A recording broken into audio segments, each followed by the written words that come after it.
Hello, this is Steve Pavel from DSD Business Systems. Little background on me. I used to be a CPA and I used to perform financial audits, and I've been working with Sage 100 and formerly known as Mass 90 for ever since 1991. And so I'm going to provide another video on the power of Sage Intelligence. In my opinion, Sage Intelligence is one of the best things that Sage has released in the past 10 years. So I'm very impressed by it. It's a very powerful tool because it combines database querying and the SQL language capabilities with the power of Excel. I sometimes refer to Sage Intelligence as extending Sage 100 into Excel. Today we are going to cover an AR aging report, and I'm going to call it the AR Aging Report Plus, because there's so much more it can do besides just being a report. So without further ado, let's get started. Okay, so I've got as you see here, a demo company, and with Sage Intelligence, similar to other things on the menu, it depends what company you're in when you launch your report as to what company's data you're actually going to receive. So I'm going to go ahead, I'm in the demo company, I'll launch the report manager. And then I have this report, it's called DSD AR Aging. It's under this folder here. So I'm going to go ahead and click run.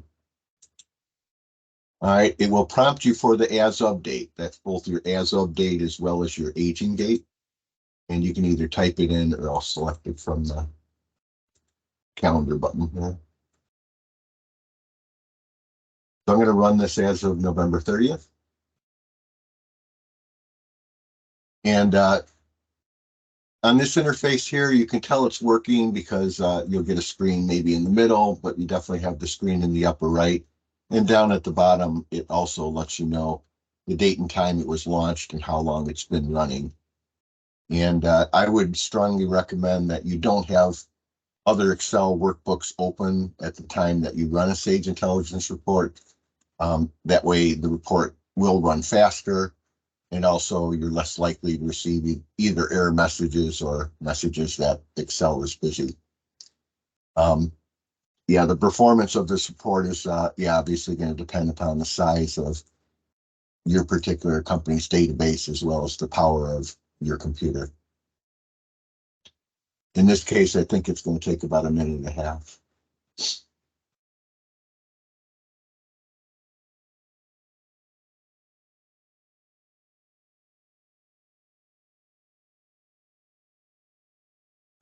So what's happening here, it's querying the database for the queries that I set up, and it's running whatever SQL functions, formulas that I put in there, and then it's going to populate into Excel and name some ranges. It's actually going to do some calculations and then bring up Excel. So it just finished here. So let me start with talking about the Sage reports. So in Sage 100, there is a accounts receivable aging report. And when you go to run that, you can specify your as of date. Now, Sage will tell you that the aged invoice report was not designed to be a report that you would tie to your general ledger as of some previous date. Sometimes that can happen, but it is not guaranteed to tie to your GL. In this case, I ran the report, and you can see I have the aging there. All right, so the other thing I'm going to show you is the trial balance report. So in Sage 100, the trial balance report, similar to the AR aging, you can put in the as of date here, 11/30. And then I ran that, and you see here that this is the report that Sage says they did design, so that should tie out to your general ledger account balance as of whatever date, in this case 11/30. So let's go compare that. Let's so we can see in this case that our aging report does in fact match the trial balance as of 11/30. And let's go look at the GL account. So in the AR account in GL, I can see here that as of 11:30, I have a balance of 2,514. Okay, so that matches. So in this case, the aging report, the trial balance, both match the GL account balance at the end of November. Okay, so let's go back to the Sage Intelligence report here. So I'm going to go through this tab by tab. The first tab here is showing you the aging, and this is based upon the invoice date. Okay, so these buckets are based upon the invoice date. I think I should probably just compare that. So here's the aging in Sage 100. And there's my aging in the Sage Intelligence report based on invoice date, and based on the invoice date aging. And there's my total. And then you can see that the buckets match up here as well. All right, so on this first tab, it's a pivot table. All right, and you have various ways you can filter what it is that you see here. I'm looking at everything, but just as an example, I've got filters in for the customer status. Maybe you don't want to see inactive customers. Maybe you don't want to see, or you do want to see just the customers that are on credit hold. Also, the payments today, if there is any cash receipts in process, you can use that filter to say, I don't want to, exclude those or show me what those are, as an example.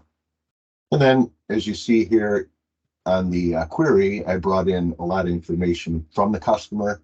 So an example might be, maybe you want to add a filter for the sort field, or maybe you want to add a filter, what else do I have in here? Based upon the salesperson.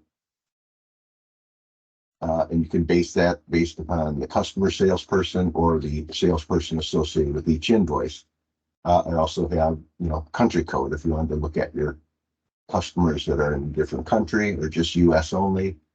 The customer type, you can use date established. Maybe you want to look at just customers that are new customers.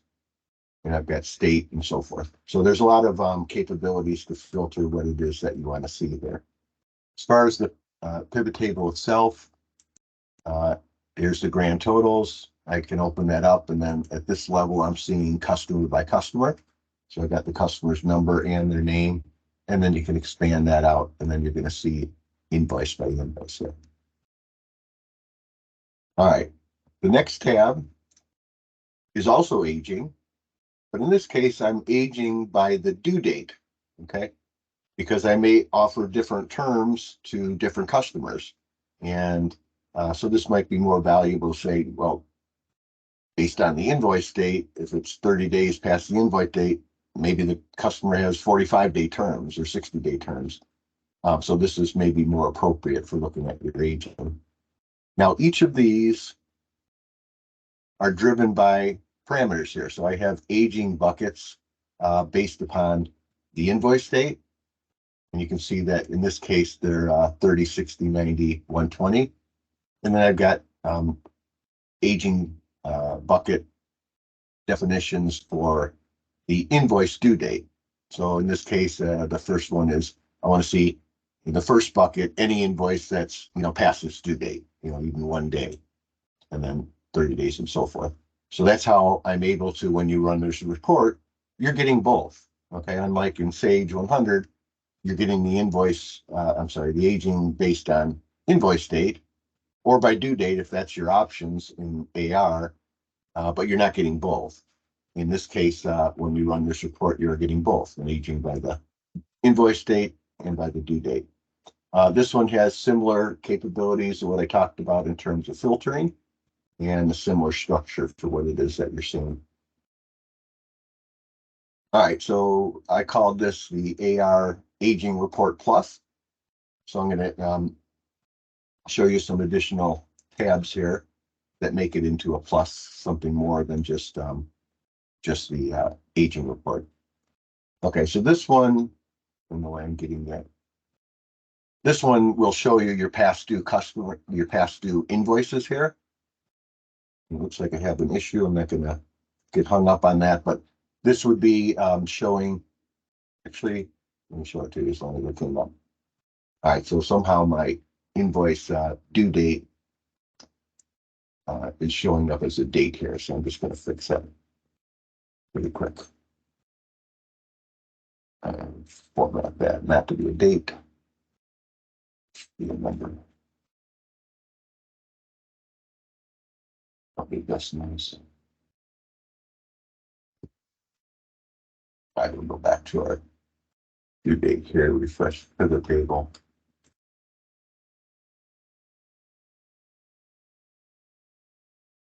Okay, so this is, as you can see here, it's sorting by the days past due.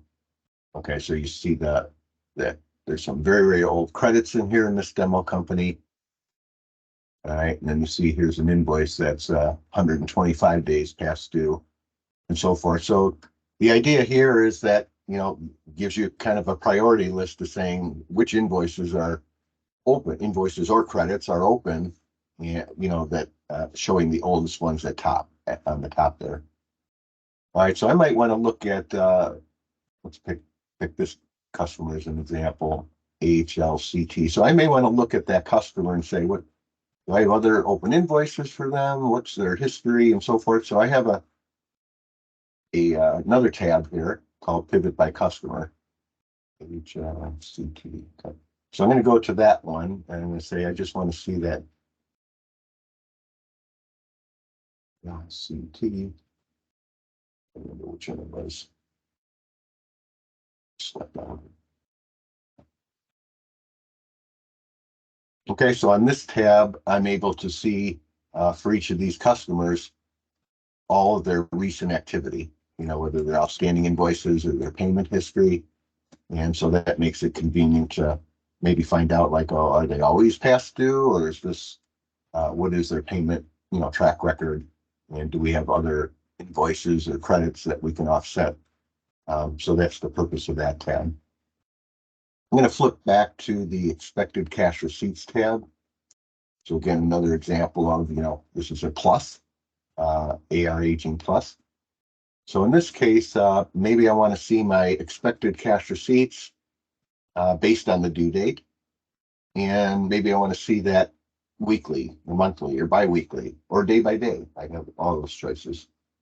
So what I'm simply going to do here is I'm going to say, let's grab the invoice due date. All right, and I'll place it right there. And whenever in a pivot table you add a date, it automatically defaults to say, I want to show it by year and by quarter and month and so forth. So I'm going to go ahead and change the grouping here for the date.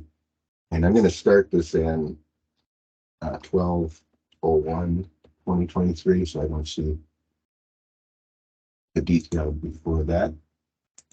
All right, and then let's say that I do want to see it by days, and maybe I want to see it by weeks. So I'm going to make this 7 days here. All right, and then I can go ahead and collapse this. Okay, so what I'm seeing here is, hey, this is the stuff that should be arriving. I'll include some past due, so it may not be arriving, but this is the stuff that theoretically, based on the due date, we should be receiving on or before 12/1. This is if everyone were to pay on time on their due date, this is the cash receipts we would be expecting, on that week and so forth. And again, we see the total here. It does match that same total there. So, you have everything. And we saw that also did tie to the GL account. All right, so the expected cash receipts, you put in whatever, time periods you want there. Just like the other tabs that I showed you, you got all these filtering up here. Maybe say I don't want to see credit memos. Okay. Say, yeah, let's go ahead and look at just invoices or just invoices and debit memos.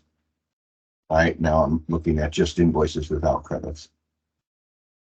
And see how many credit memos I have out there as an example. Say, I want to see just credit memos. All right, so you get the idea on yeah, your filtering capabilities here. I don't have too many open credits there, which is good. Okay. Yeah, so the next thing, another example of why this is an AR Aging Plus report is the GL posting. So in addition to doing consulting with DSD and Sage 100, I also do a fair amount of support. And on occasion, we get calls from folks that are saying, oh, my AR aging report or AR open invoices is not matching my GL account. And then we have to track down why that is. So I added this capability just as a tool. On this one, you can select the month that you want. So let's look at November. All right, so here's all the activity. I'm going to collapse this.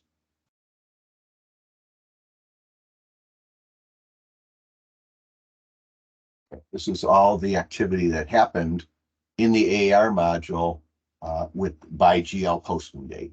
Okay, and just to kind of prove that out, we're going to bring up the GL account, and you see here that the net activity that happened in the AR module during the month of November was 253, 773, 778. And you see that's like, yeah, that does in fact match the activity that happened in November in the general ledger module. All right, so theoretically, I can go to transactions here, and I can pick any particular day, and I should be able to reconcile or match that up of what happened in the GL with what happened in the AR module on that same day, and the amount should match. And if things are out of balance, I can look where it doesn't match, and then that's my insight into something happened that day. We can drill down into what exactly caused it to post different amounts or post one thing but not the other, or whatever the issue is. Okay, so that's the purpose of that tab. I'm going to go back to just mention on sheet 1 here. So this is also a wonderful tool for doing some other analysis, let's say, and support. That if we say, as an example, somebody's getting an error message related to a bad date field, or you're getting data that doesn't make sense. So what I typically do here is I can go ahead and take this whole tab and set up a data filter for each column. All right. And then I can actually look at any of these columns. If I'm looking for like a bad date, to say, well, is there anything outside like a 2025 date, or, some date that doesn't make sense, or 1950, or, this makes it very convenient to go look for any bad dates. All right, and the same thing. It's, if you wanted to look at just credit memos or debit memos or whatever, you got the payments today, what's in cash receipt right now. So any of these columns are available for the filtering. All right, so hopefully I did a good job presenting the value of not only getting an aging report, but also getting a tool that allows you to do more than just look at an aging report. All right, thank you for your time. Have a good day.